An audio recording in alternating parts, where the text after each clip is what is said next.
আসসালামু আলাইকুম, স্বাগত জানাচ্ছি চ্যানেল আই সংবাদে। এখনকার সংবাদ আয়োজন নিয়ে আপনাদের সাথে আছি মেহরুন্নেসা। বিস্তারিত সংবাদের শুরুতে জানিয়ে দিচ্ছি ফ্রেশ আটা ময়দা সুজি সংবাদ শিরোনামগুলো। গুমের অভিযোগে শেখ হাসিনা সহ 12 জনের বিরুদ্ধে আন্তর্জাতিক অপরাধ ট্রাইব্যুনালের প্রথম গ্রেফতারি পরোয়ানা, 12 ফেব্রুয়ারি অগ্রগতি জানানোর নির্দেশ। হাসিনা ও তার পরিবারের দুর্নীতির অনুসন্ধানে জিজ্ঞাসাবাদের জন্য তলব করবে দুদক, আত্মপক্ষ সমর্থনের সুযোগ না নিলে আইনানুগ ব্যবস্থার ঘোষণা।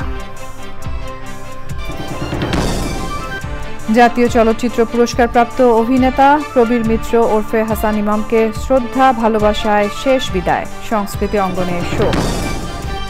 রংপুরের চরাঞ্চলে প্রকৃতি ও জীবন স্বাস্থ্যসেবা কেন্দ্র ও প্রকৃতি ও জীবন ক্লাবের শীত বস্ত্র বিতরণ ও স্বাস্থ্যসেবা কার্যক্রমে বিশিষ্টজনদের সাধুবাদ। পঞ্চগড়ে শীতার্তদের শীত বস্ত্র দিয়েছে ট্রাই ফাউন্ডেশন, তীব্র শীতে দুস্থ মানুষের পাশে দাঁড়াতে বিত্তবানদের প্রতি আহ্বান। এবং বিপিএল এর সিলেট পর্ব শুরুর দিনে হোস্টদের হারিয়ে রংপুর রাইডার্সের টানা চতুর্থ জয়, অ্যালেক্স হেলসের সেঞ্চুরি।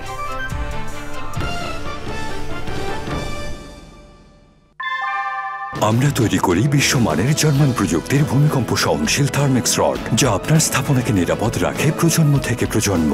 সালাম স্টিল, মোস্ট ডিউরেবল স্টিল।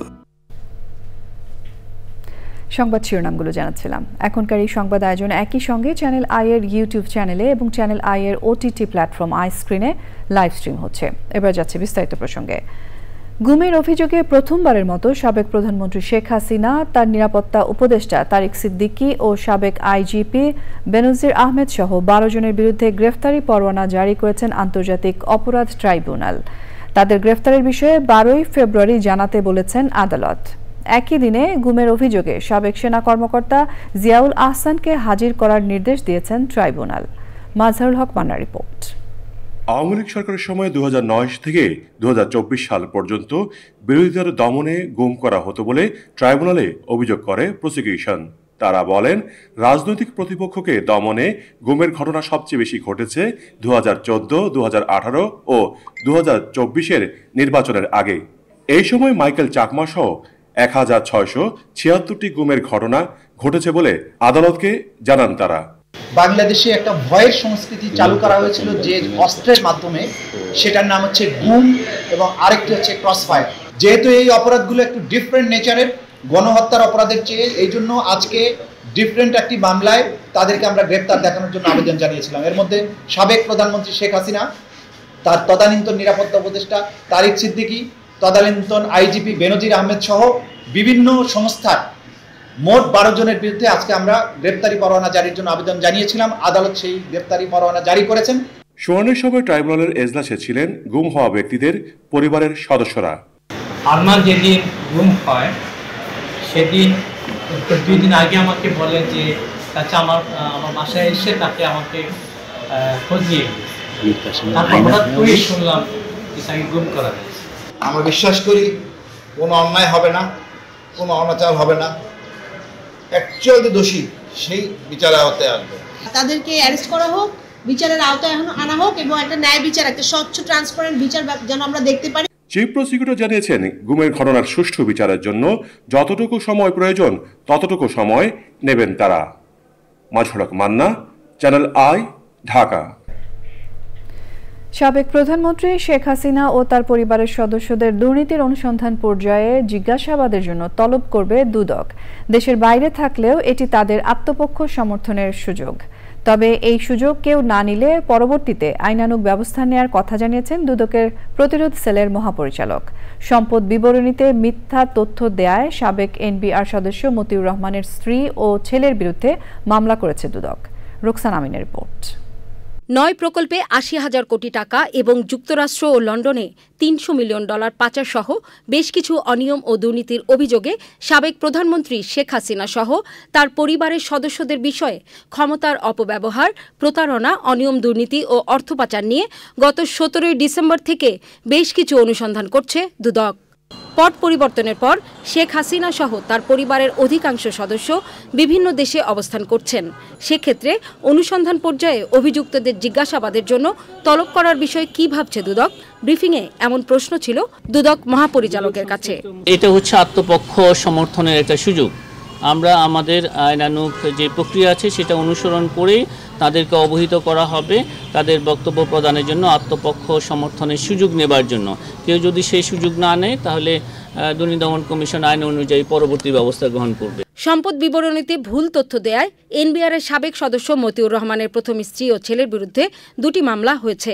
দাখিলকৃত সম্পদ বিবরণীতে মিথ্যা তথ্য প্রদান এবং জ্ঞাত আয়ের উৎস বহির্ভূত সম্পদ অর্জনের অপরাধে জনাব মতিউর রহমান সহ তার পোষ্যদের বিরুদ্ধে এই মামলা করা হয়েছে। মামলা হয়েছে সাবেক সংসদ সদস্য মোস্তাফিজুর রহমান চৌধুরী ও তার স্ত্রীর বিরুদ্ধে। জ্ঞাত আয় বহির্ভূত সম্পদ অর্জন সহ বিভিন্ন দুর্নীতির অভিযোগে সাবেক সংসদ সদস্য শফিকুল ইসলাম শিমুল ও তার স্ত্রীর বিরুদ্ধে মামলা করেছে দুদক। দুদকের কর্মকর্তা পরিচয়ে বেশ কিছুদিন ধরে অর্থ হাতিয়ে নেওয়া সহ বিভিন্ন প্রতারণা করে আসছে একটি চক্র। সেই চক্রের 2 জন সদস্যকে আজ গ্রেপ্তার করেছে দুদক। রোকসানা আমিন, চ্যানেল আই, ঢাকা। সিরাজুল আলম খানের জন্মদিন উপলক্ষে আলোচনা সভায় বেশ কয়েকজন বক্তা অন্তর্বর্তী সরকারকে দ্রুত নির্বাচন দিয়ে গণতান্ত্রিক ধারায় ফিরতে বলেছেন। তারা বলেন, বাংলাদেশের মতো রাষ্ট্রকে চালাতে নির্বাচিত সরকারের প্রয়োজন। একটি জাতির প্রোক্লেমেশন অফ ইন্ডিপেন্ডেন্স বারবার হয় না বলেও মন্তব্য করেন তারা। ওবায়দুল রশিদের রিপোর্ট। মহান মুক্তিযুদ্ধের অন্যতম সংগঠক সিরাজুল আলম খানের 84তম জন্মবার্ষিকীতে রাজধানীর বিশ্ব সাহিত্য কেন্দ্রে আলোচনা সভা। সভার বিষয় ছিল রাষ্ট্র সংস্কার ও সিরাজুল আলম খান। এমন একটা দুর্বল গভর্নমেন্টের পক্ষে কোন রকমের রিফর্ম করা, মার্কেটের ব্যাপারে মেজর ডিসিশন নেওয়া, সেটাকে এক্সিকিউট করা, এটা আমরা তো এই কয় মাসে দেখলাম সেটা তার পারছে না। আর আমাদের দেশে এত মানুষ, এত সমস্যা, এইটাকে চালাইতে গেলে গড়ে সরে একটা মোটামুটি শক্তি অবস্থান নিয়ে ইলেকটেড গভর্নমেন্টের পক্ষেই সম্ভব। একটা জাতির ইতিহাসে প্রোক্লেমেশন অফ ইন্ডিপেন্ডেন্স বারবার হয় না। দয়া করে ফখরুদ্দিন মঈনুদ্দিনের মতো পালিয়ে যায় না। 2025 সনের মধ্যে নির্বাচনে রোডম্যাপ ঘোষণা করে ক্ষমতা জনগণের হাতে ফিরিয়ে দিয়ে দেন। রাজনীতিবিদ ছাড়াও আলোচনায় অংশ নেন অন্যান্য পেশাজীবীরাও।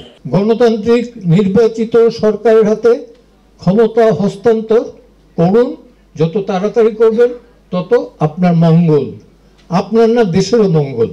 দেশ ভালো করুক খারাপ করুক এটা রাজনৈতিক দলের দায়িত্ব, কোনো এনজিওর দায়িত্ব না। বক্তারা বলেন, সিরাজুল আলম খানের দর্শন এবং সংগ্রাম থেকে নতুন প্রজন্মের অনেক কিছু শেখার রয়েছে।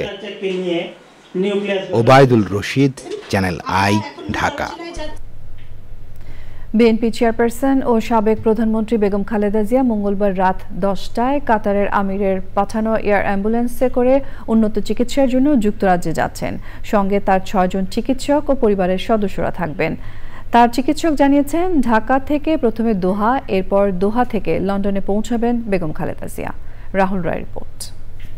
বিএনপি চেয়ারপারসন ও সাবেক প্রধানমন্ত্রী বেগম খালেদা জিয়ার উন্নত চিকিৎসার জন্য কিছুদিন আগে বিদেশে যাওয়ার কথা থাকলেও তার স্বাস্থ্যের অবস্থা বিবেচনা করে 7 জানুয়ারি দিন নির্ধারণ করে তার চিকিৎসায় গঠিত মেডিকেল বোর্ড। চিকিৎসা নিতে বিদেশে যাওয়ার আগে বেগম জিয়ার সঙ্গে দেখা করেছেন সেনাপ্রধান ওয়াকারুজ্জামান। রোববার রাতে বিএনপি চেয়ারপারসনের সঙ্গে দেখা করেছেন দলের মহাসচিব সহ স্থায়ী কমিটির সদস্যরা। গুলশান কার্যালয়ে সংবাদ সম্মেলনে বেগম খালেদা জিয়ার বিদেশ যাওয়া নিয়ে বিস্তারিত জানানো হয়। 7 জানুয়ারি ইনশাল্লাহ রাত 10টায় কাতার আমিরাতসের আমিরের স্পেশাল এয়ার অ্যাম্বুলেন্সে উনি ইনশাল্লাহ ঢাকা এয়ারপোর্ট থেকে ঢাকা, দোহা, লন্ডন, হিথ্রো এই ফ্লাইট ইনশাল্লাহ উনি যাবেন। মেডিকেল বোর্ডের 6 জন সদস্য, ওনার ব্যক্তিগত কর্মকর্তা, ওনার যে কেয়ার গিভার, ওনারা থাকবেন। ভারপ্রাপ্ত চেয়ারম্যান জনাব তারেক রহমান, ডক্টর জুবাইদা রহমান ওনার সহধর্মিনী এয়ারপোর্টে রিসিভ করবেন। লন্ডন ক্লিনিক হাসপাতালে পরীক্ষা নিরীক্ষার পর বেগম খালেদা জিয়ার চিকিৎসা শুরু হবে। লন্ডনের সবচেয়ে পুরনো, অত্যন্ত বিশ্বস্ত এবং ওয়েল ইকুইপড একটি হসপিটাল, যেখানে নেওয়া হচ্ছে তাদের মাল্টিডিসিপ্লিনারি, আমরা সবসময় বলতাম। সেখানে সকল ব্যবস্থা তাদের আছে। সব কিছু দেখে তারপরে আপনার ডিসিশন হবে যে ওনার নেক্সট কোর্স অফ ট্রিটমেন্ট কি হবে। জাহিদ হোসেন জানিয়েছেন, দেশবাসীর কাছে বেগম খালেদা জিয়া ও তার পরিবার দোয়া চেয়েছেন। চিকিৎসা শেষে সুস্থ হয়ে ফিরে আসার পথে উমরা করার ইচ্ছাও আছে সাবেক প্রধানমন্ত্রীর। রাহুল রায়, চ্যানেল আই, ঢাকা। জামায়াতে ইসলামের আমির ডাক্তার শফিকুর রহমান বলেছেন, গত 15 বছরে শেখ হাসিনার পরিবারের সব সদস্যদের ভাগ্য পরিবর্তন হলেও জনগণের ভাগ্য পরিবর্তন হয়নি। রাজধানীর মিরপুরে সুধী সমাবেশে জামায়াতের আমির আরও বলেন, গত 53 বছরে দেশের মানুষ কাঙ্ক্ষিত অর্থনৈতিক মুক্তি পায়নি। দুঃশাসন ও দুর্নীতি সাধারণ মানুষের জীবনযাপনকে কষ্টসাধ্য করে তুলেছে। সব জঞ্জাল সরিয়ে যৌক্তিক সময়ে নির্বাচন দিতে সরকারের প্রতি আহ্বান জানান তিনি। অনুষ্ঠান শেষে দরিদ্র ও অসহায়দের মাঝে সেলাই মেশিন, রিকশা ও শীতবস্ত্র বিতরণ করেন জামায়াতের আমির। দল জনগণের বিরুদ্ধে যুদ্ধ করেছে, সেই দল ঠিক করুক যে আদৌ বাংলাদেশে তারা কোনো রাজনীতি করার অধিকার রাখে কি না। আওয়ামী লীগ ব্যাংক, বিমা সব কিছুকেই ক্ষতিগ্রস্ত করেছে, কোনোটা ডাকাতি করে শেষ করে দিয়েছে এবং এই টাকাগুলো তারা ভাগ বাটোয়ারা করে নিয়েছে। জাতীয় নাগরিক কমিটির মুখ্য সংগঠক সার্জিস আলম বলেছেন, যারা ক্ষমতায় থাকার লোভে মানুষের রক্ত ও জীবনকে বিন্দুমাত্র মূল্য দেয় না, বাংলাদেশের মানুষ তাদের আর ক্ষমতায় দেখতে চায় না। ফরিদপুর শহরের রাজেন্দ্র কলেজ মাঠে বৈষম্য বিরোধী ছাত্র আন্দোলনের ছাত্র সমাবেশে গত 1.5 দশক ধরে খুনি শেখ হাসিনা দেশের রাজনৈতিক কাঠামোকে ভেঙে দিয়েছে বলে জানান বৈষম্য বিরোধী ছাত্র আন্দোলনের কেন্দ্রীয় কমিটির আহ্বায়ক হাসনাত আব্দুল্লাহ।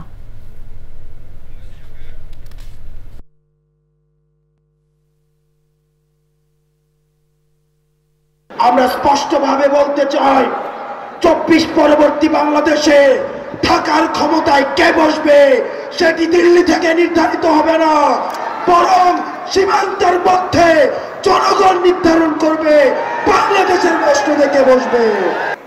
এই বাংলাদেশ থেকে খুনি শেখ হাসিনার দুঃশাসন, অপশাসন, ক্ষমতার অপব্যবহার উপড়ে ফেলা সম্ভব যদি ফরিদপুর ঐক্যবদ্ধ হয়। বাংলাদেশকে বিশ্বের কাছে তুলে ধরতে বাংলাদেশ রপ্তানি প্রক্রিয়াকরণ এলাকা বেবজা কর্তৃপক্ষকে আহ্বান জানিয়েছেন প্রধান উপদেষ্টা অধ্যাপক মোহাম্মদ ইউনূস। প্রধান উপদেষ্টা বলেন, এতে দেশের শিল্প খাতে আরও বিনিয়োগ আসতে পারে। রাজধানীর তেজগাঁওয়ে প্রধান উপদেষ্টার কার্যালয়ে বেবজার নির্বাহী chairman major general Abul Kalam Mohammad Ziaur রহমানের সঙ্গে এক বৈঠকে প্রধান উপদেষ্টা এই কথা বলেন। এই সময় বেবজার 2023-24 অর্থ বছরের বার্ষিক প্রতিবেদন প্রধান উপদেষ্টার কাছে জমা দেন বেবজার নির্বাহী চেয়ারম্যান। বিদেশে অধ্যয়নরত বাংলাদেশি শিক্ষার্থী, বিশেষ করে যারা চীন ও জাপানে আছেন, তাদেরকে যুক্ত করে সেসব দেশের বিনিয়োগ আনা যায় কিনা সে ব্যাপারে উদ্যোগ নিতে বলেছেন প্রধান উপদেষ্টা। জাতীয় চলচ্চিত্র পুরস্কারপ্রাপ্ত অভিনেতা প্রবীর মিত্র ওরফে হাসান ইমামের 2 দফা জানাজার নামাজ হয়েছে বিএফডিসি ও চ্যানেল আই প্রাঙ্গণে। তার প্রতি শ্রদ্ধা নিবেদন করেন সাংস্কৃতিক অঙ্গনের মানুষ, সহকর্মী ও ভক্তরা। তারা জানান, প্রবীর মিত্র তার কাজের মাধ্যমে ভক্তদের হৃদয়ে বেঁচে থাকবেন। সৈয়দ অদিতের সহযোগিতায় রিয়াজ ইসলামের রিপোর্ট। শক্তিমান অভিনেতা প্রবীর মিত্র ওরফে হাসান ইমাম ঢাকায় সিনেমায় রঙিন নবাব নামে যার পরিচিতি। 1943 সালের 18 আগস্ট কুমিল্লার চান্দিনায় জন্মগ্রহণ করেন তিনি। পুরান ঢাকায় বড় হওয়া প্রবীর মিত্র স্কুল জীবন থেকেই নাট্যচর্চার সাথে যুক্ত হন। 1971 সালে জলছবি চলচ্চিত্রের মাধ্যমে রূপালী পর্দায় যাত্রা শুরু করেন। দাপটের সাথে কাজ করেছেন তিতাসে একটি নদীর নাম, জীবন তৃষ্ণা, শিয়ানা, পুত্রবধূ সহ 400-র বেশি চলচ্চিত্রে। বড় ভালো লোক ছিল চলচ্চিত্রে অভিনয়ের জন্য জাতীয় চলচ্চিত্র পুরস্কার পান প্রবীর মিত্র। 2018 সালে পান আজীবন সম্মাননা। 2 সপ্তাহের বেশি সময় ধরে অসুস্থ থাকার পর রোববার রাতে মৃত্যুবরণ করেন চলচ্চিত্রে শক্তিমান এই অভিনেতা। সকালে শেষবারের মতো গুণী শিল্পীর মরদেহ নেওয়া হয় তার কর্মস্থল বিএফডিসিতে। সেখানে প্রথম জানাজার নামাজ হয়। তার প্রতি শ্রদ্ধা জানান স্বজন ও দীর্ঘদিনের সহকর্মীরা। আমার বাবা সারা জীবন অভিনয়কেই ভালোবেসেছেন এবং অভিনয় নিয়েই ছিলেন সারা জীবন। আমার বাবার জন্য দোয়া করবেন। সাধারণ একজন অভিনেতা, সেই তিতাস দিন থেকে তার সাথে আমি কাজ করছি, একটার পর একটা ছবি করে যাচ্ছে, তার স্থান তো পূরণ হওয়ার নয়। এই সমস্ত মানুষ তো আসলে জায়গা পূরণ হয় না। দুপুরে দ্বিতীয় দফা জানাজার নামাজ হয় চ্যানেল আই প্রাঙ্গণে। এতে সাংস্কৃতিক অঙ্গনের বিশিষ্টজনেরা, ভক্ত ও চ্যানেল আইয়ের পরিচালক, কর্মকর্তা, কর্মচারীরা অংশ নেন। তার প্রতি শ্রদ্ধা জানাতে চ্যানেল আই কার্যালয়ে খোলা হয়েছে শোক বই। গুণী শিল্পীকে নিয়ে স্মৃতিচারণ করেন চ্যানেল আই পরিবার ও সাংস্কৃতিক অঙ্গনের বিশিষ্টজনেরা। অভিনেতা তো কত বড় সেটা বিচারের ভার জনসাধারণের উপরে, কিন্তু মানুষ হিসাবে অসাধারণ মানুষ, এটা আমি বলতে পারি। প্রবীরদা খুব নির্ভরশীল একজন অভিনেতা ছিলেন, শিল্পী। আর শিল্পীর চলে যাওয়া অনেকটা তারকা পতনের মতো মনে হয়। চলচ্চিত্রে যখন শিল্পীদের প্রচণ্ড অভাব, বিশেষ করে যারা একটু সিনিয়র শিল্পী, বাবা মা করার মতো শিল্পী, সেই সময় আমরা প্রবীরদাকে হারায় আমরা একটা বিশাল ক্ষতির সম্মুখীন হলাম। নতুন প্রজন্ম এনাদেরকে দেখে যদি অন্তর দিয়ে অভিনয় করে, আগামীতে হয়তো রিগেন করতে পারে। প্রবীরদা চলে গেছেন, আমরা চলচ্চিত্র নির্মাতারা একেবারে এতিম হয়ে গেছে।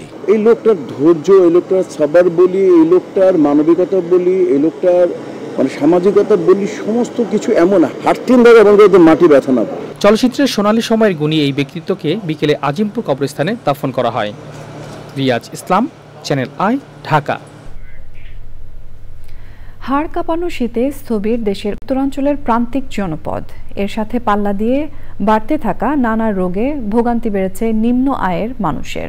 পরিস্থিতি উন্নয়নে রংপুরের তিস্তা অধ্যুষিত দুর্গম চর ঢুসমারাতে বিনামূল্যে স্বাস্থ্যসেবা ও শীত বস্ত্র দিয়েছে প্রকৃতীয় জীবন স্বাস্থ্যসেবা কেন্দ্র এবং প্রকৃতীয় জীবন ক্লাব। এমন আয়োজনে স্বস্তি জানিয়ে সেবামূলক কার্যক্রম জারি রাখার প্রত্যাশা বিশিষ্টজনদের। আব্দুল করিমের ভিডিও চিত্রে সাবরিনা হাসানের রিপোর্ট। শীতের শান্ত তিস্তা দেখে বোঝার উপায় নেই বর্ষায় কতটা ভয়ঙ্কর রূপে আবির্ভূত হয় এই নদী। বর্ষার ভাঙন ক্ষত কাটিয়ে জীবন সংগ্রাম করা প্রান্তিক এই জনপদ অনেকটাই বিচ্ছিন্ন সভ্যতার মূল স্রোত থেকে।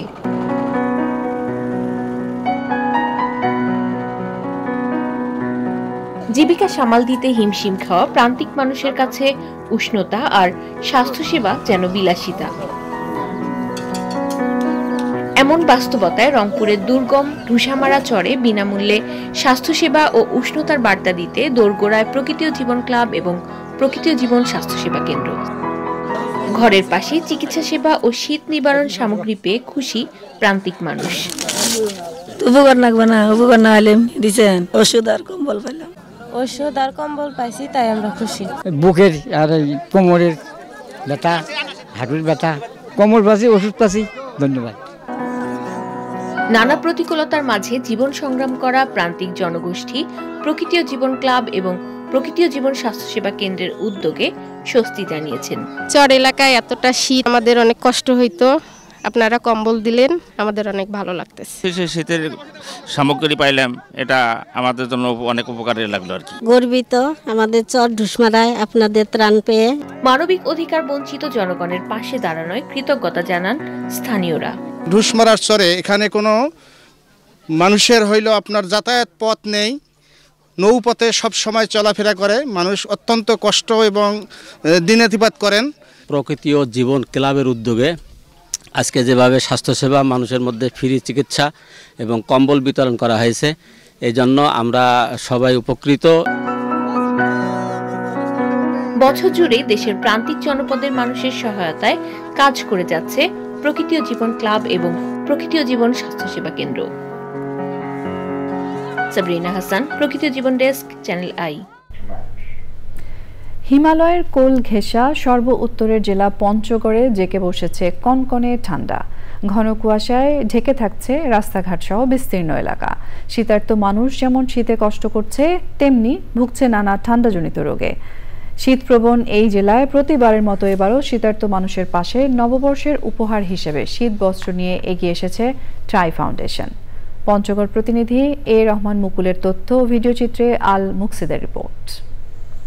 পঞ্চগড় হিমালয় পাদদেশে হওয়ায় এবারের শীতেও অনেক কাহিল হয়ে পড়েছেন খেটে খাওয়া অসহায় মানুষ। তাই দীর্ঘদিনের ধারাবাহিকতায় প্রতি বছরের ন্যায় এবারও দেশের বিভিন্ন জেলার পাশাপাশি পঞ্চগড়ে শীতার্ত মানুষের পাশে এগিয়ে এসেছে ট্রাই ফাউন্ডেশন। পঞ্চগড় পৌরসভার পূর্ব জালাশী এলাকায় শীতার্ত ও অসহায় মানুষের মাঝে কম্বল বিতরণ করেছে ট্রাই ফাউন্ডেশন। কম্বলটা পাইছি ঠান্ডার মধ্যে, ওইটি আল্লাহর কাছে খুশি, ওইটাই উপকার। খুশি হয়েছি, শীতের জন্য খুব ভালো, আমাদের শীত কাটবে ছোট বাচ্চা নিয়ে। আমরা কম্বল পাইলে আমাদের খুব শীতের উপকার, প্রত্যেক বছরে পাই। কম্বলটা দিয়ে আমাদের খুব উপকার হবে। এই শীতের সম্বন্ধে কম্বলটা পাইছি, এটা আমাদের ধন্যবাদ, লাখ লাখ শুক্রিয়া। আর যে কম্বলটা দিয়েছে আল্লাহকে বাঁচায় রাখো, হ্যাঁ তুমি বাঁচায় রাখো। শীত আইসা পড়ছে তো এখন কম্বলটা হলে খুবই উপকার হবে, এর জন্য তার জন্য দোয়া করি আমরা, আল্লাহ ভালো করুন। এসব মানুষের শীত নিবারণের জন্য ট্রাই ফাউন্ডেশনের কম্বল বিতরণের এই উদ্যোগকে সাধুবাদ জানিয়েছে স্থানীয়রা। যার প্রতি বছরের ন্যায় আগামীতেও এই পঞ্চগড় গরিব দুঃখী মানুষের কাছে এই ট্রাই ফাউন্ডেশন কর্তৃক আমরা এলাকার মানুষ উপকৃত হবে আশা করতেছি, আমরা দোয়া করি। শীতের তীব্রতা আরও বৃদ্ধি পেলে পঞ্চগড়ে বিভিন্ন এলাকায় হাজারো মানুষ গরম কাপড়ের অভাবের পাশাপাশি ঠান্ডাজনিত রোগে ভুগবে। তীব্র শীতে দেশের প্রত্যন্ত অঞ্চলের শীতার্ত ও অসহায় মানুষের পাশে এসে বৃত্তশালীদের দাঁড়ানোর আহ্বান জানিয়েছে ট্রাই ফাউন্ডেশনের সদস্যরা। আল মুকসিদ, চ্যানেল আই। আমাদের এবার প্রসঙ্গ আই স্পোর্টস।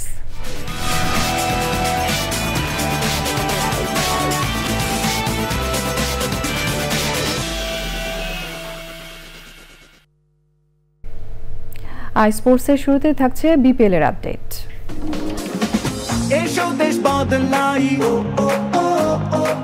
পৃথিবী বদলাই, আবার এলো বিপিএল, এলো বিপিএল। জয় দিয়ে বিপিএল এর সিলেট পর্ব শুরু করল ডিফেন্ডিং চ্যাম্পিয়ন ফরচুন বরিশাল। দুর্বার রাজশাহীকে 7 উইকেটে হারিয়েছে তামিম ইকবালের দল। সিলেট আন্তর্জাতিক স্টেডিয়ামে আগে ব্যাট করে 4 উইকেটে 168 রান করে দুর্বার রাজশাহী। সর্বোচ্চ 39 রান করেন অধিনায়ক এনামুল হক বিজয়। জিসান আলম 38 এবং ইয়াসির আলী রাব্বি করেন 37 রান। শাহিন শাহ আফ্রিদি নেন 2 উইকেট। জবাব দিতে নেমে অধিনায়ক তামিম ইকবালের 50তে জয়ের রাস্তা পেয়ে যায় ফরচুন বরিশাল। 48 বলে অপরাজিত 86 রানের ইনিংস খেলে 15 বল হাতে রেখে ম্যাচ জিতিয়ে আনেন অধিনায়ক তামিম ইকবাল। রাজশাহীর মোহর শেখ নেন 2 উইকেট। বিপিএল সিজন 11 এর সিলেট পর্বে এসেও জয়ের ধারা অব্যাহত রেখেছে Rangpur riders. Host team Sylhet স্ট্রাইকার্সের দেয়া 205 রানের টার্গেট তাড়া করে 8 উইকেটে ম্যাচ জেতে রংপুর। আসরে তৃতীয় ব্যাটার হিসেবে সেঞ্চুরি করে রংপুরের জয়ে বিশাল অবদান রাখেন English batter Alex Hales. Adil Ahmed শানের রিপোর্ট। বিপিএলে হোম গ্রাউন্ডে এসেও জয়ের দেখা পেল না সিলেট স্ট্রাইকার্স। সিজন 11 এর সিলেট পর্বে হোস্ট টিমকে 8 উইকেটে হারিয়ে টানা চতুর্থ জয় তুলে নিয়েছে রংপুর রাইডার্স। যদিও শুরুর গল্পটা ছিল ভিন্ন রকম। টস হেরে আগে ব্যাট করতে নেমে রনি তালুকদার ও জাকির হাসানের 2 অর্ধশতকে বড় সংগ্রহের পথে হাঁটে সিলেট স্ট্রাইকার্স। শেষ দিকে জাকির আলী ও অ্যারন জোনসের 34 রানের পার্টনারশিপে ভর করে 4 উইকেটে 205 রান তোলে সিলেট। জবাবে 0 রানে ওপেনার আজিজুল হাকিমকে ফিরিয়ে চমক দেখান সিলেট পেসার তানজিম সাকিব। তবে দ্বিতীয় উইকেটে সিলেটের বোলারদের উপর ছড়ি ঘুরিয়ে 186 রানের পার্টনারশিপ করেন অ্যালেক্স হেইলস ও সাইফ হাসান জুটি, যা বিপিএল এর চতুর্থ সর্বোচ্চ জুটি।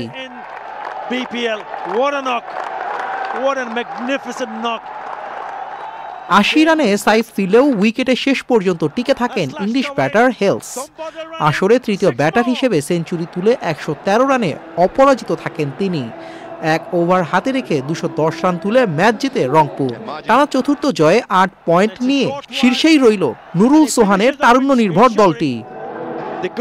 Adil Ahmed Shan, sports desk, channel I. BCB সভাপতি ফারুক আহমেদ ও নাজমুল আবেদিন ফাহিমের মধ্যে চলমান দ্বন্দ্ব ক্রিকেট পাড়ায় বেশ আলোচনার জন্ম দিয়েছে। এবার সেই আলোচনায় যোগ দিলেন সাবেক বোর্ড পরিচালক খালেদ মাহমুদ সুজন। তিনি বলেন, বোর্ড কর্মকর্তাদের লোভ লালসা থাকা উচিত নয়। বিল্লাল হোসেনের ভিডিও চিত্রে সিলেট থেকে বিস্তারিত জানাচ্ছেন তানভীর আহমেদ। 5 মাস হলো নাজমুল আবেদিন ফাহিম ও ফারুক আহমেদ বোর্ডে এসেছেন, অথচ কিছুদিন যেতে না যেতে মুখোমুখি অবস্থানে দুইজন। সাবেক বোর্ড পরিচালক সুজন বলছেন, বোর্ডের 2 শীর্ষ কর্মকর্তার এই প্রকাশ্য বিরুদ্ধে বোর্ড পরিচালনায় দায়িত্বশীলতার অভাব স্পষ্ট হয়ে উঠেছে। ফাহিম ভাই তো অনেক ইন্টারভিউ দিয়েছিলেন যে উনি অনেক সুদূর প্রসারী প্ল্যান করছেন, দেখছেন, অনেক কিছু চিন্তা করছেন। তো সেগুলো তো আমি এখন দেখতেছি, সেটা আমি দেখতেছি একটা লোভ লালসার মতন হয়ে যাচ্ছেন যে আমি অপারেশন না পাইলে আমি কাজ করবো না, আমি পদত্যাগ করবো। এটা লোভ লালসা। জাস্ট আমার মনে হয় এই লোভ লালসা কেন ওনাদের মধ্যে আছে যে আমার টিকিট অপারেশন নিতে হবে কেন? আমি যদি অন্য কমিটির চেয়ারম্যান হবে, আমি ওখানে সার্ভ করতে পারবো না কেন? If I am a person to serve here, তা আমার কেন থাকতে হবে যে না আমি ব্যথা পাবো কেন? উনি কি টিকিট অপারেশনের মাস্টার? এখানে তো আকরাম ভাই মাস্টার ওনার আগে।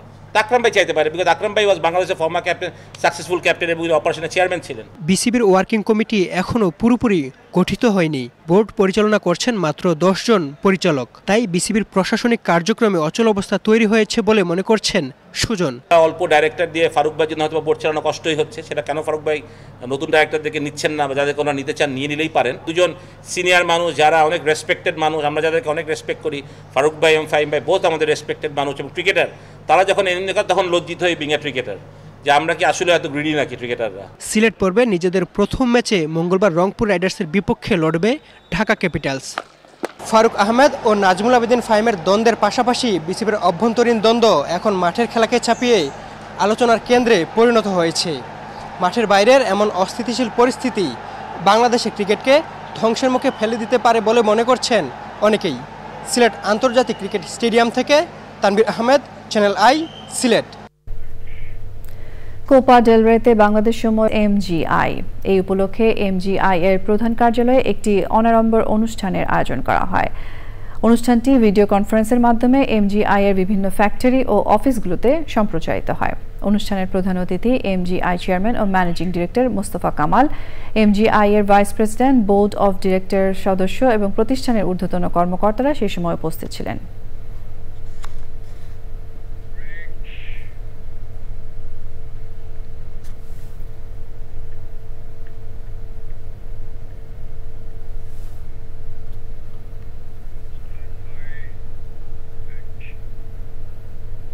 সংবাদের এই পর্যায়ে আমরা নিয়ে নিচ্ছি একটা বিরতি, এবং বিরতির পর আরো যা থাকছে। স্বাগত জানাচ্ছি আরো একবার চ্যানেল আই সংবাদে।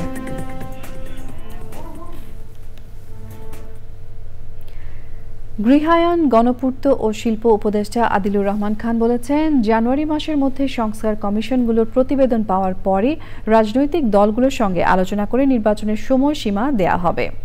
মুন্সিগঞ্জ জেলা ও দায়রা জজ আদালত ও চিফ জুডিশিয়াল ম্যাজিস্ট্রেট আদালত জুলাই স্মৃতি সংযোগ করিডোরের ভিত্তিপ্রস্তর স্থাপন উপলক্ষে আয়োজিত অনুষ্ঠানে এই কথা বলেন তিনি।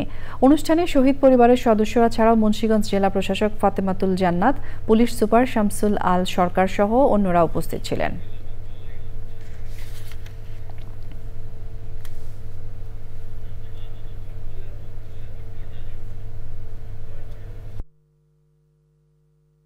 প্রধান উপদেষ্টা বলেছেন সেই অনুযায়ী যে টাইম ফ্রেমের মধ্যে হয়ে যাবে।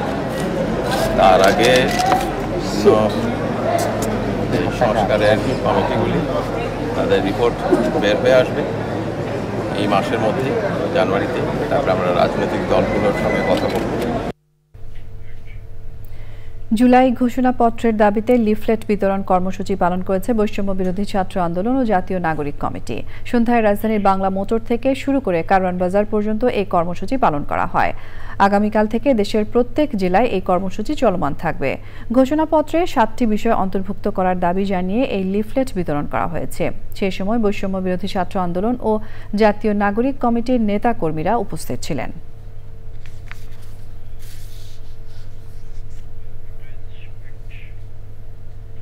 এবারে রয়েছে নিটল টাটা আন্তর্জাতিক সংবাদ।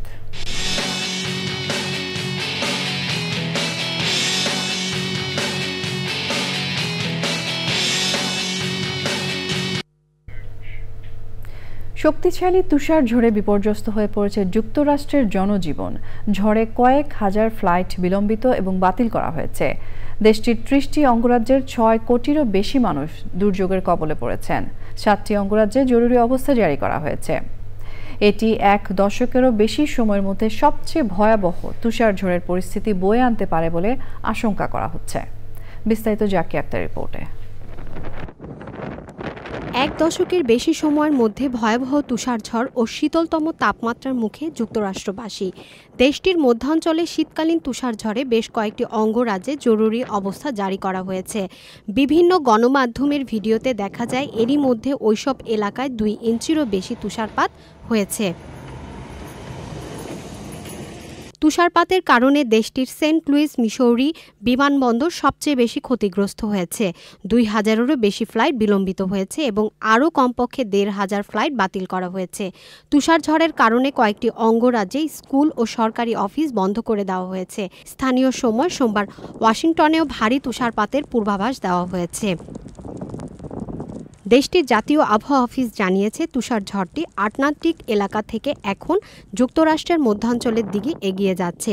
এক দশকের বেশি সময়ের মধ্যে এটি যুক্তরাষ্ট্রের সবচেয়ে ভয়াবহ তুষারঝড় হতে পারে বলে সতর্ক করেছে দেশটির আবহাওয়া বিভাগ। ৬ কোটিরও বেশি মানুষ তুষারঝড়ের কবলে মারাত্মক সমস্যার সম্মুখীন হতে পারে বলে সতর্ক করেছেন দেশটির আবহাওয়াবিদরা। সুমেরু অঞ্চলে প্রবল বাতাস সহ এই ঝড় স্থানীয় সময় সোমবার পর্যন্ত যুক্তরাষ্ট্রের পূর্বাঞ্চলে বয়ে যেতে পারে। এতে ওইসব অঞ্চল গভীর বরফে চাপা পড়ার আশঙ্কা করছে দেশটির national weather service NWS। Zakia Akter, Channel I. বিরোধী দল এমনকি নিজের দলের মধ্যেও সমালোচনা ও রাজনৈতিক চাপের মুখে পদত্যাগের ঘোষণা দিয়েছেন কানাডার প্রধানমন্ত্রী জাস্টিন ট্রুডো। রাজধানী অটোয়ায় এক সংবাদ সম্মেলনে নিজ দল লিবারেল পার্টির দলীয় প্রধানের পদ থেকেও সরে দাঁড়ানোর সিদ্ধান্তের কথা জানিয়েছেন তিনি। তবে দল থেকে নতুন নেতা নির্বাচিত না হওয়া পর্যন্ত প্রধানমন্ত্রীর দায়িত্ব পালন করে যাওয়ার কথা জানিয়েছেন ট্রুডো। নতুন নেতা নির্বাচনে গভর্নর জেনারেলকে ২৪শে মার্চ পর্যন্ত পার্লামেন্ট মুলতবি রাখার আহ্বান জানিয়েছেন তিনি। ২৪শে মার্চের পর পার্লামেন্ট বসলে ট্রুডোর পদত্যাগের প্রক্রিয়া চূড়ান্ত হবে। তখন নির্বাচন ও পরবর্তী সিদ্ধান্ত হবে বলেও জানান তিনি। দীর্ঘদিন ধরেই দেশের রাজনীতিতে অনেকটা কোণঠাসা হয়ে পড়েন জাস্টিন ট্রুডো। ২০১৩ সালে লিবারেল পার্টির নেতা হিসেবে দায়িত্ব গ্রহণ করেন ট্রুডো। এরপর ৯ বছর কানাডার প্রধানমন্ত্রী হিসেবে দায়িত্ব পালন করেন জাস্টিন ট্রুডো। কানাডার প্রধানমন্ত্রী জাস্টিন ট্রুডোর পদত্যাগের ঘোষণায় প্রবাসী বাংলাদেশিদের মধ্যে প্রতিক্রিয়া জানতে সরাসরি যুক্ত হচ্ছে সঞ্জয় চাকির সঙ্গে। তিনি আছেন টরন্টোর বাংলা টাউনে। চাকি, জাস্টিন ট্রুডো পদত্যাগ করলে প্রবাসী বাংলাদেশিদের উপর কী প্রভাব পড়তে পারে আমাদেরকে জানাবেন।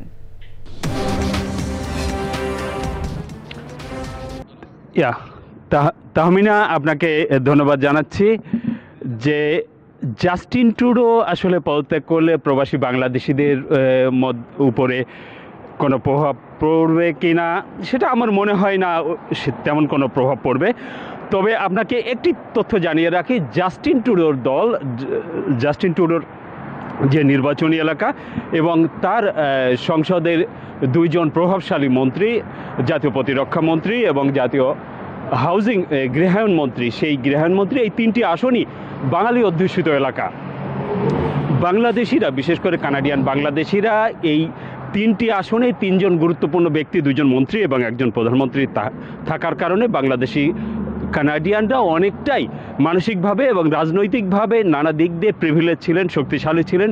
তো জাস্টিন ট্রুডো যদি না থাকে, তার সরকার যদি চলে যায়, তাহলে কিছুটা হলেও প্রভাব পড়বে এই ক্ষেত্রে। কিন্তু আপনি জানেন কানাডা বাংলাদেশের সঙ্গে যে সম্পর্ক আছে, সেই সম্পর্কের কারণে সরকার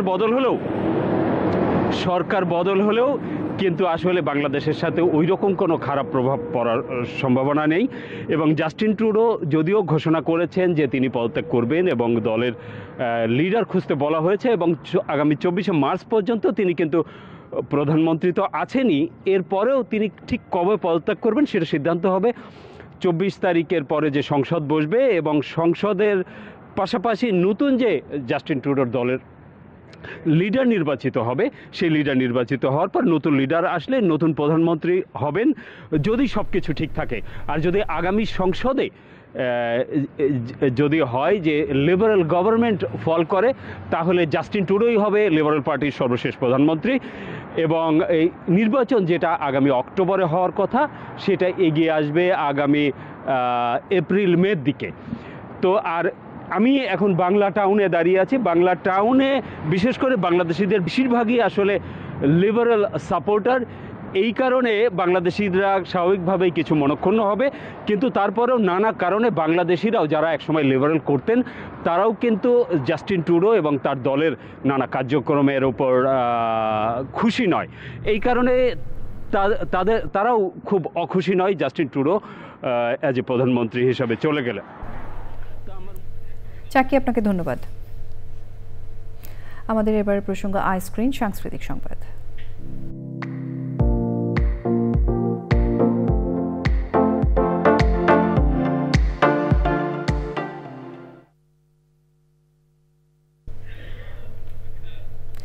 বিনোদনের দুনিয়া আইস্ক্রিনে প্রদর্শন হচ্ছে ইমপ্রেস টেলিফিল্ম ও পোহরডাঙ্গা পিকচার্স প্রযোজিত চলচ্চিত্র শরতের জবা। 12 ডিসেম্বর বিকেল 3টা থেকে আইস্ক্রিনে দর্শক উপভোগ করছেন কুসুম শিকদার পরিচালিত প্রথম এই চলচ্চিত্র।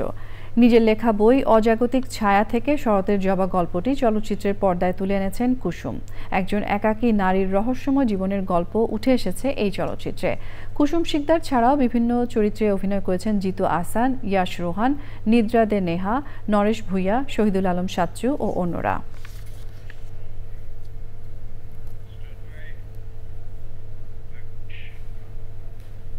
এবারে রয়েছে কৃষি সংবাদ।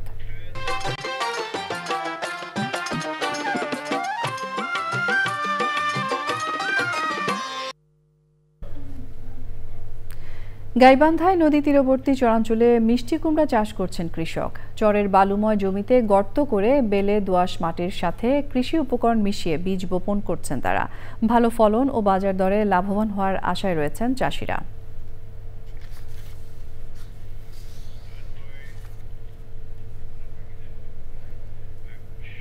প্রকৃতি সংবাদ।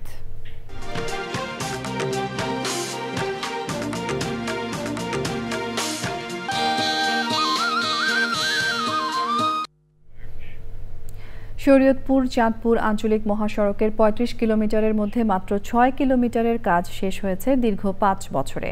নির্মাণাধীন সড়কে চলাচল করতে গিয়ে দুর্ভোগে পড়ছেন স্থানীয়রা। পাশাপাশি ধুলাবালিতে পরিবেশ দূষিত হচ্ছে, বাড়ছে স্বাস্থ্য ঝুঁকি। ভূমি অধিগ্রহণ সহ বিভিন্ন জটিলতা নিরসন করে মহাসড়কের কাজ দ্রুত শেষ করার আশ্বাস দিয়েছে সড়ক বিভাগ। সংবাদের এই পর্যায়ে আমরা নিয়ে নিচ্ছি আরও একটা বিরতি, এবং বিরতির পর আরও যা থাকছে। অশুভ শক্তি রুখতে নেতাকর্মীদের প্রস্তুত থাকতে বিএনপির আহ্বান। চট্টগ্রামের সভায় সব ষড়যন্ত্র মোকাবেলায় সবাইকে ঐক্যবদ্ধ থাকার তাগিদ। একবার চ্যানেল আই সংবাদে। যে কোনো অশুভ শক্তি রুখতে নেতাকর্মীদের প্রস্তুত থাকার আহ্বান জানিয়েছেন বিএনপির ভাইস চেয়ারম্যান আব্দুল্লাহ আল নোমান। তিনি বলেন, দলের ভেতরে ও বাইরে ষড়যন্ত্র চলছে, সবাইকে সাংগঠনিক শক্তি বুকে ধারণ করতে হবে। চট্টগ্রাম মহানগর বিএনপির সাংগঠনিক সভায় তিনি এসব কথা বলেন। চট্টগ্রাম মহানগর বিএনপির আহ্বায়ক এরশাদ উল্লাহর সভাপতিত্বে ও সাধারণ সম্পাদক নাজিমুর রহমানের সঞ্চালনায় বিএনপির ভাইস চেয়ারম্যান আহমদ আজম খান সে সময় উপস্থিত ছিলেন। প্রেসিডেন্ট জিয়া রহমান দেশের গণতন্ত্র পুনঃপ্রতিষ্ঠার জন্য নিজেও লড়াই করেছেন, শাহাদাত বরণ করেছেন। অনেক নেতাকর্মীরা এজন্য তাকে স্মরণ করে এবং সারা জীবন স্মরণ করবে, যেখানে গণতন্ত্র স্থিতিশীল হবে। তাবলিগ জামাতের দুই গ্রুপের মধ্যে চলমান বিভেদ নিরসনে ৯ দফা প্রস্তাব দিয়েছেন ঢাকার কয়েকটি পাবলিক বিশ্ববিদ্যালয়ের শিক্ষকরা।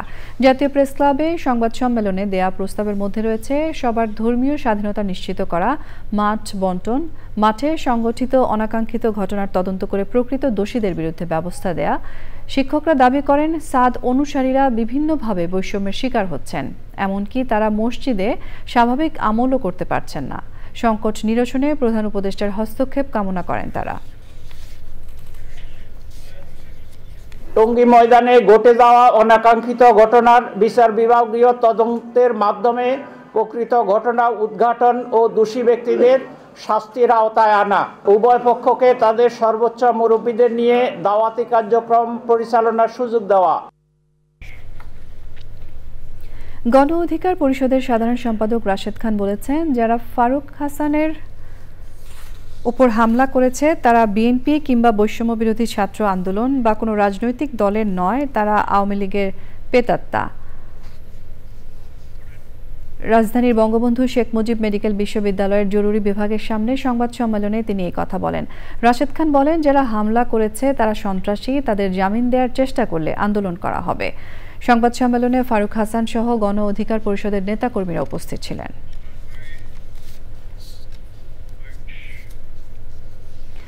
অব্যাহতি দেয়া সাব ইন্সপেক্টরদের পুনর্বহালের দাবিতে আজও সচিবালয়ের সামনে অবস্থান কর্মসূচি পালন করেছে ভুক্তভোগীরা। পরে তাদের একটি প্রতিনিধি দল স্বরাষ্ট্র সচিব নাসিমুল গনির সঙ্গে সাক্ষাৎ করেন। সাক্ষাতে তাদের চাকুরি ফেরতের আশ্বাস দেওয়া হয়েছে বলে জানান তারা। পাসিং আউট প্যারেডের আগেই এ বিষয়ে সিদ্ধান্ত নেয়ার আশ্বাস দেওয়ার কথা বলা হয়েছে জানান প্রতিনিধিরা। মিথ্যা অজুহাতে চাকুরি থেকে অন্যায়ভাবে অব্যাহতি দেওয়া হয়েছে বলেও দাবি তাদের। 21শে অক্টোবর থেকে 1 জানুয়ারি পর্যন্ত 4 ধাপে 40তম ব্যাচের 321 জন প্রশিক্ষণরত সাব ইন্সপেক্টরকে শৃঙ্খলা ভঙ্গের দায়ে অব্যাহতি দেওয়া হয়। আমাদের সব কথা শুনেছে যে আমরা কত হতদরিদ্র পরিবার থেকে এসেছি এবং পুলিশের এইবারের যে নিয়োগটা ছিল এসআই, ওটা কতটা ফেয়ার ছিল, ওখানে কোনো আনফেয়ারের কোনো কাজই ছিল না। স্যার সব কিছু জানতে পেরেছেন এবং স্যার আমাদের আল্লাহর দোহাই দিয়ে বলতেন, আমি আমার পক্ষ থেকে আমি এত চেষ্টা করব, আমি এমনভাবে আশ্বাস দিয়েছেন যে উনি উপরের লেভেলে জানাবেন আমাদের কথা।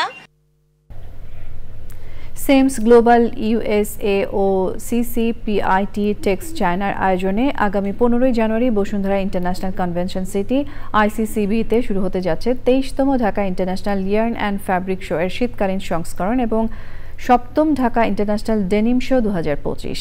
এবারের প্রদর্শনীতে 650টিরও বেশি বুথ নিয়ে 15টি দেশের 325টি কোম্পানি অংশগ্রহণ করবে।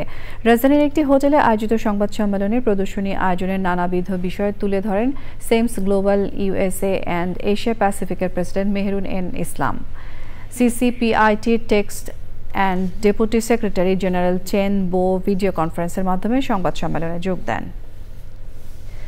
ঢাকা বিশ্ববিদ্যালয়ের অনার্স প্রথম বর্ষের 2024-25 শিক্ষাবর্ষে অধ্যয়নরত মেধাবী ও অসচ্ছল 162 জন নিয়মিত শিক্ষার্থীকে মাসিক 5,000 টাকা করে 1 বছরের জন্য শিক্ষাবৃত্তি প্রদানের জন্য মনোনীত করেছে আকিজ মনোয়ারা ট্রাস্ট।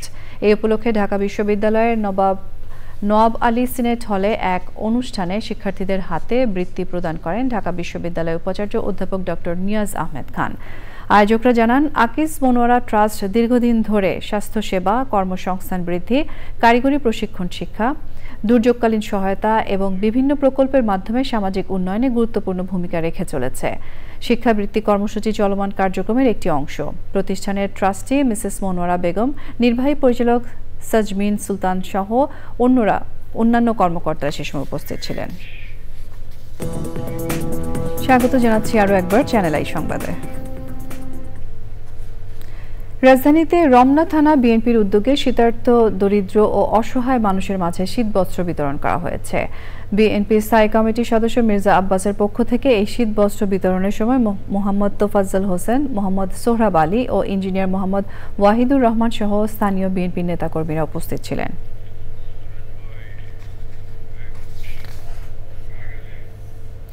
খুলনায় MKS ব্যাটের শোরুম উদ্বোধন করা হয়েছে। খুলনা জেলা স্টেডিয়ামের সামনে নতুন এই শোরুমে দেশের প্রথম ব্যাট ব্র্যান্ডের সাথে খেলাধুলার বিভিন্ন সামগ্রীও পাওয়া যাবে।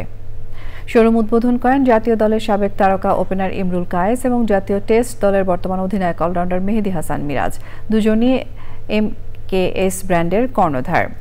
খুলনায় নতুন শোরুমে MKS ব্যাট কিনতে ভিড় করেন নতুন ক্রিকেটাররা। খেলার খবর। ওয়ার্ল্ড AI অ্যান্ড রোবোটিক্স ফাউন্ডেশনের উদ্যোগে Bangladesh students programming and robotics ক্লাবের আয়োজনে আনুষ্ঠানিকভাবে যাত্রা শুরু করেছে বাংলাদেশ স্পোর্টস কার্নিভাল। কার্নিভালে প্রতিযোগিতামূলক গেমিং উদ্ভাবন, গেমিং মডেল ডিজাইন, বিষয়ভিত্তিক মডেল ডিজাইন এবং নতুন আইডিয়া প্রদর্শন সহ ভার্চুয়াল গেম থাকছে। প্রতিযোগিতায় অংশ নিতে আগ্রহী শিক্ষার্থীদের জন্য অনলাইনে নাম রেজিস্ট্রেশনের কার্যক্রম শুরু হয়েছে। রোবোটিক্স, মোবাইল, পিসি গেমস ও অ্যাপ্লিকেশনস বিষয়ে আগ্রহী শিক্ষার্থীরা প্রতিযোগিতায় অংশ নিতে পারবেন। আঞ্চলিক ও প্রাথমিক পর্বের প্রতিযোগিতা শেষে ঢাকায় অনুষ্ঠিত হবে গালা বা ফাইনাল পর্ব। রাজশাহীতে সাবেক মন্ত্রী অ্যাডভোকেট কবির হোসেন স্মৃতি ব্যাডমিন্টন টুর্নামেন্ট হয়েছে। নগরীর শহীদ আবুল হাসনাত মোহাম্মদ কামারুজ্জামান সরকারি ডিগ্রি কলেজ মাঠে টুর্নামেন্ট উদ্বোধন করেন বিশিষ্ট ব্যবসায়ী ও সমাজসেবক মোহাম্মদ নাসির হোসেন অস্থির। সে সময় ছিলেন শহীদ আবুল হাসনাত মোহাম্মদ কামারুজ্জামান সরকারি ডিগ্রি কলেজের অধ্যক্ষ প্রফেসর ডক্টর মোহাম্মদ ইলিয়াস উদ্দিন। অনুষ্ঠানের আহ্বায়ক ছিলেন কলেজের প্রফেসর মোহাম্মদ আবুল খালেক শান্ত। এরই সঙ্গে সংবাদের শেষ ভাগে আমরা তবে যাবার আগে ফ্রেশ আটা ময়দা সুজি সংবাদ শিরোনামগুলো জানিয়ে দিচ্ছি আরও একবার। গুমের অভিযোগে শেখ হাসিনা সহ 12 জনের বিরুদ্ধে আন্তর্জাতিক অপরাধ ট্রাইব্যুনালের প্রথম গ্রেফতারি পরোয়ানা। 12 ফেব্রুয়ারি অগ্রগতি জানানোর নির্দেশ। হাসিনা ও তার পরিবারের দুর্নীতির অনুসন্ধানে জিজ্ঞাসাবাদের জন্য তলব করবে দুদক। আত্মপক্ষ সমর্থনের সুযোগ না নিলে আইনানুগ ব্যবস্থার ঘোষণা। জাতীয় চলচ্চিত্র পুরস্কার প্রাপ্ত অভিনেতা প্রবীর মিত্র ওরফে হাসান ইমামকে শ্রদ্ধা ভালোবাসায় শেষ বিদায়। সংস্কৃতি অঙ্গনের শোক। রংপুরের চরাঞ্চলে প্রকৃতি ও জীবন স্বাস্থ্য সেবা কেন্দ্র এবং প্রকৃতি ও জীবন ক্লাবের শীত বস্ত্র বিতরণ ও স্বাস্থ্য সেবা কার্যক্রমে বিশিষ্টজনদের সাধুবাদ। পঞ্চগড়ে শীতার্তদের শীত বস্ত্র দিয়েছে ট্রাই ফাউন্ডেশন। তীব্র শীতে দুস্থ মানুষের পাশে দাঁড়াতে বিত্তবানদের প্রতি আহ্বান। এবং বিপিএল এর সিলেট পর্ব শুরুর দিনে হোস্টদের হারিয়ে রংপুর রাইডার্সের টানা চতুর্থ জয়। Alex হেইলসের century.